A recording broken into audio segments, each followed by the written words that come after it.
Suzanne Collins. It follows Katniss Everdeen, a girl living in District 12 of Panem, a country that was once North America, but long before the events of the book, North America was partially flooded, and Panem rose from this.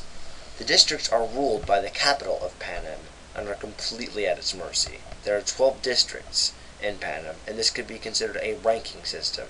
District 1 having the most influence and the most money, District 2 following behind District 1, and so on.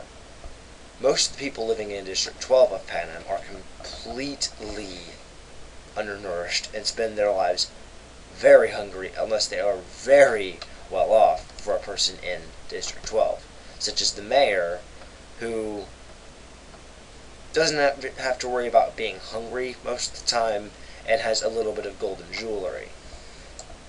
Katniss, the main character, has a younger sister, Primrose, or Prim Everdeen, and they have a mother who still lives with them, but their father was killed in an accident in the mines of District 12 sometime before the events of the book. Katniss hunts illegally here so that she can feed her family. She also sells what she kills or gathers in the Hob, which is basically a market in District 12. She may also take what she hunts home to eat, but she more often than not sells it. The Hunger Games are an annual event in Panem. It is televised massacre, more or less. 2 tributes from each district are randomly selected, one of each gender, to participate in this fight to the death. A person can offer themselves as tribute if they do desire to, but most don't, unless you are in a higher up district, where it is considered an honor to participate in the games. When Prim is called during the reaping as a tribute, Katniss volunteers in her place, as she does not want to see her sister slaughtered, basically.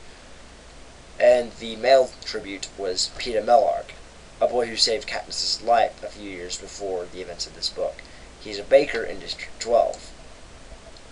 After their departure, they properly meet their mentor, Haymitch Abernathy, who is for the most part a drunkard, though he's actually quite talented for one to be a mentor for the tributes. They must have survived the games in a previous year. After they reach the capital, Katniss meets Cinna, her stylist, one of the 2 characters in this I actually liked. The only other one was Haymitch. Cinna manages to make Katniss and Peeta quite popular in the opening ceremony for the games with his brilliant idea to quite literally set them both on fire. This earned Katniss the title, the Girl on Fire. I personally thought that the quality of the Hunger Games was not particularly good. I didn't really like Suzanne Collins' writing style very much, and she didn't seem to make much of an effort to make most of the characters in this particularly likable, especially Katniss, which is the main character, which you're supposed to make the main character at least somewhat likable. I actually personally felt disdain towards her, as she didn't really seem to like a lot of the people in the book, especially Haymitch, and he was trying to save her life, more or less. There's something that they did seem to have as a connection was a wavelength of sorts. She could tell what he was doing for her at many points in the book, such as at a later point in the book when he drops food for her because she kissed Peeta, keeping up the star-crossed lovers role that they were supposed to play in this, meaning that they at least think alike, as she did know what he was doing, or at least knows how he thinks. One of the major pluses for this book, however, is the effort Suzanne Collins put into, well, not major plot holes. She prevented as many as she could, and she also did not make any careless errors, such as her major accomplishment in this book. She was very geographically accurate.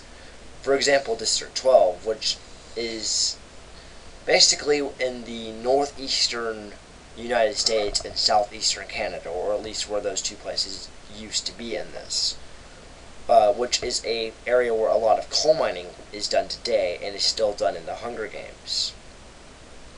I personally would give it a slightly generous 5 out of 10. It's a good enough book, it's worth reading, but it's not a must-read like Another or The Name of the